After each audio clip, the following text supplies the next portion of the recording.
Amon, and in my opinion, life is weird. During the day, I work at a cheese deli and basically hate everything that ever existed, but at night, I write comedy segments for a low-budget variety program called Nate on Drums. I tend to think that my position in life is pretty unique. I'm sure that there are other cheese-selling comedy writers out there, but I doubt any of them have a kick-ass rubber ducky collection. Overall, I'm feeling pretty good these days. I'm making money, I'm writing again, and there are also several new men in my life, which, as always, is both good and bad.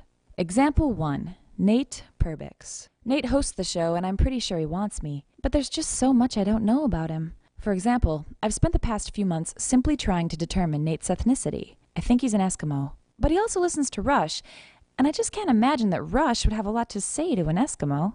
One thing I know for sure is that Nate has no mechanism for dealing with stress. Whenever he's feeling pressured, he counts the staples in his stapler and writes the total in a tiny black notebook. Sometimes when things get really hectic, he does 10 push-ups and sits alone in his car eating cashews. I guess that makes him an obsessive-compulsive Eskimo who loves cashews and listens to Rush, and in all honesty, I think that's just about the coolest thing ever. But then there was this guy. Motion Price is the show's creative director, and we'll call him Example 2. In some ways, he's like an arrogant, less likable version of Nate.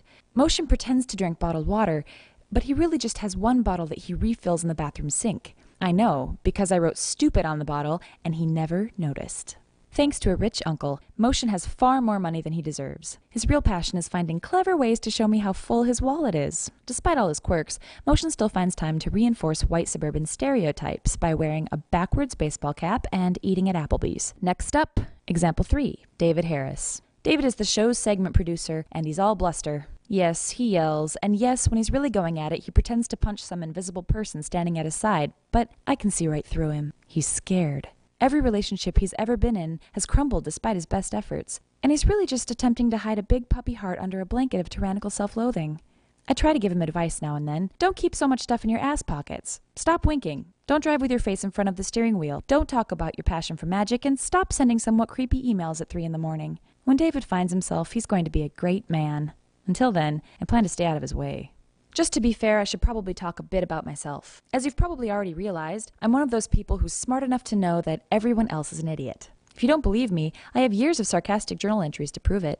As for the 3 men, well, I enjoy relationships, but like most people, I prefer knowing that someone likes me and using it to my advantage. And that brings me to my last point, the show itself. If you do watch our program, try to look beyond the lame comedy. It's not important. Although it rarely shows, Nate on Drums is really about an Eskimo who listens to Rush, a white kid who hates his wealth, a Jew who's afraid of dying weird and alone, and a writer who craves fame but recoils from anything that resembles pleasing people. And if that's not enough to keep you interested for 20 minutes and 55 seconds, feel free to watch something else. But if you want my opinion, this is the best fucking show on television. So there you have it.